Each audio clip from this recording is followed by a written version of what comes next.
Hello and welcome to the Daily Aus. I'm Emma Gillespie. I'm Billi FitzSimons. The highest court in Australia has upheld a decision to prevent the far-right US commentator Candace Owens from entering the country.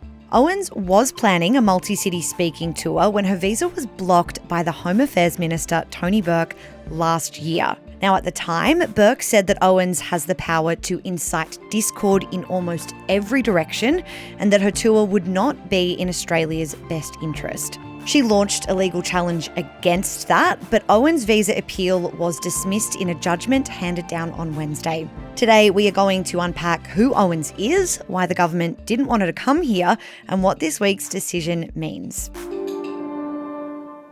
This was a huge story yesterday that Candace Owens will not be able to enter Australia. We know that the High Court decision is final now. For anyone not familiar, what do we need to know about Candace Owens and who she is? Yeah, so Candace Owens is a 35-year-old American political commentator and media personality. She's best known, though, for her far-right views. She is a far-right influencer, a long-time Trump supporter, and I think it's also really important to highlight how popular she is. She has a massive following, which looks like 7.2 million followers on X, 6 million Instagram followers, and nearly 5.5 million YouTube subscribers. She also hosts a popular podcast called The Candace Owens Show, and she has been this really prominent voice in conservative media probably for the better part of a decade. 2017 is when she first kind of started to become prominent. And during the last 8 or so years, she has made headlines for many reasons, a lot of them centered around controversy. She's been accused of promoting harmful conspiracy theories. She's been accused of being anti-Semitic, Islamophobic, anti-trans. A website promoting her live speaking tour, though, describes Owens as unwavering and unfiltered. And you just mentioned this speaking tour. Is that why she had planned to come to Australia as part of that tour? Exactly. Owens was scheduled to come here last year. She announced this speaking tour with shows planned in lots of major cities, including Sydney, Melbourne, Brisbane, Adelaide, Perth. The tour was promoted as this kind of opportunity for her Aussie fans to get up close, to hear her views on politics, culture, current affairs, you know, a very kind of typical in conversation with sort of event that you would expect.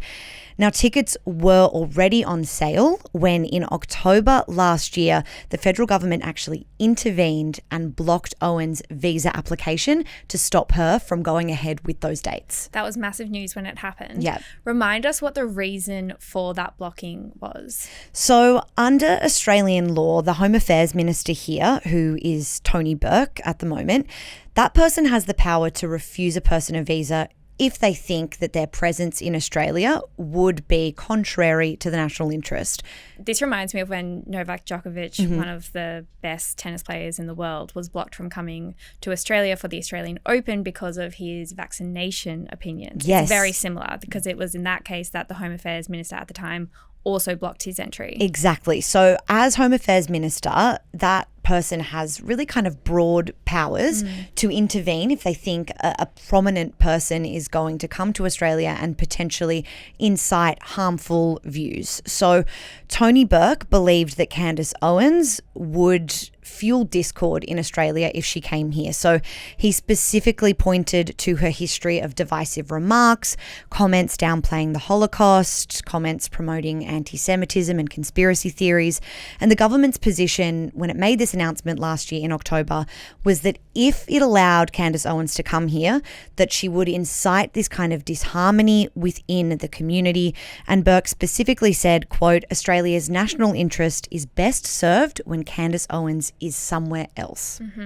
What are some of the examples of things that she has said that is what the Home Affairs Minister is referring to? Yeah, so Owens was actually fired from a right-wing publication in the US called the Daily Wire, you may have heard of. This was big news early last year. She made a series of statements that were widely condemned as anti-Semitic. She shared posts questioning established facts about Nazi Germany. She made comments downplaying the Holocaust. And she also has promoted conspiracy theories, including claims that Muslim communities authorities in Australia are imposing Islamic law here. So these are the sorts of statements that kind of raised concerns with the federal government, with Minister Burke, about potential harms, the damage and disruption to social cohesion that could arise if Candace Owens was given a platform in Australia to directly address local audiences. Right, so it was comments like those that led the Home Affairs Minister to block her entry to Australia. I'm presuming she appealed that decision and that's why it then went to the High Court? Exactly. So after Burke refused her visa, Owens launched a legal challenge arguing that the decision was unlawful and that it should be overturned. And that case went through the court system, eventually reaching the highest court, the High Court, where there was an appeal heard this week. And what were her arguments in the appeal as to why she should be let in? Hi, I'm Ola. And I'm Elliot. We're the two-person team behind everything video and audio here at the Daily Aus. If you want to help us grow so we can deliver more of the content that you love, be sure to hit subscribe. Now let's get back to the video. Yeah, so Owens' legal team had argued that Burke's decision was a breach of Australia's commitments to freedom of expression and that Burke didn't properly consider all relevant factors when making his decision. So, for example, court documents show Owens' lawyers claimed the minister assumed her presence would cause conflict rather than actually weighing up whether hostilities would really occur. They argued that the decision to reject her visa was based only on Owens' past statements, ignoring that she might behave differently in Australia or might avoid certain topics here.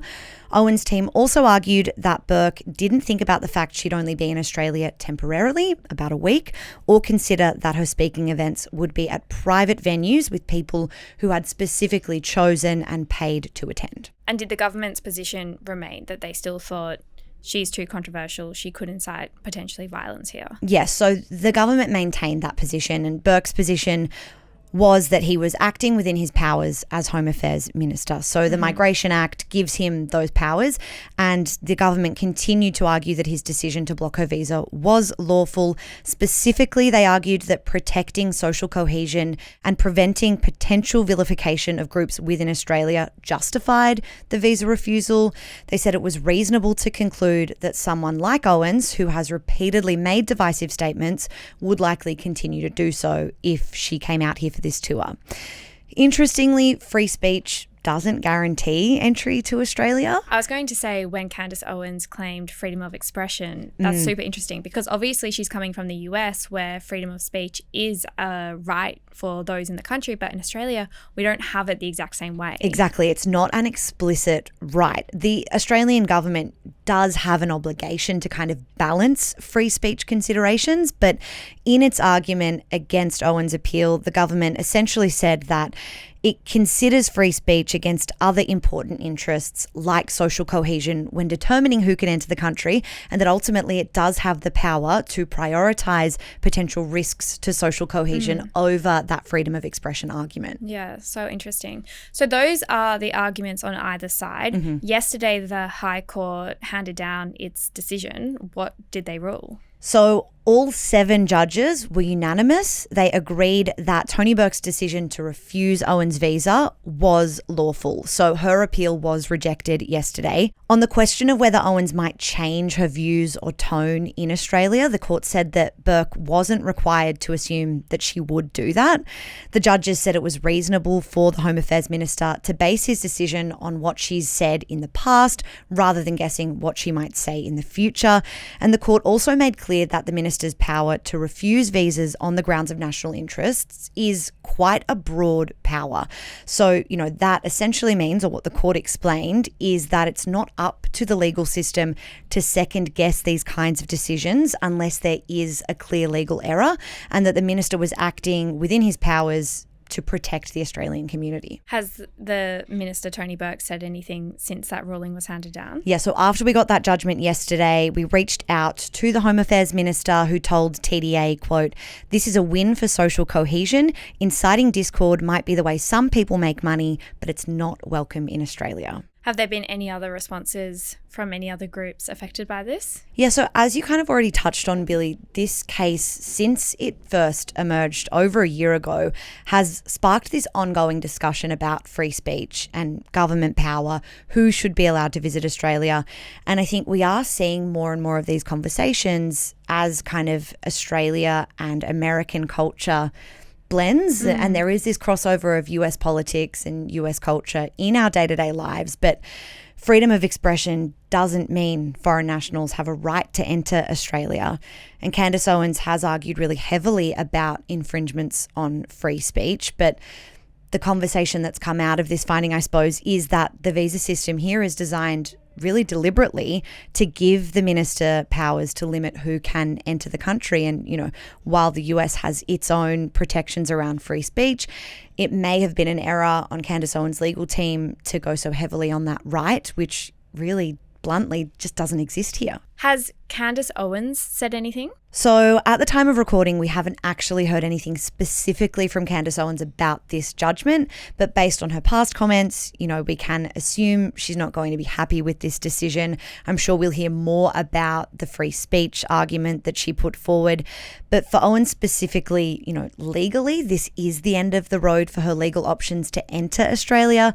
The High Court is the highest in the country. There's nowhere else for her to appeal, so she won't be able to come here for any speaking tour.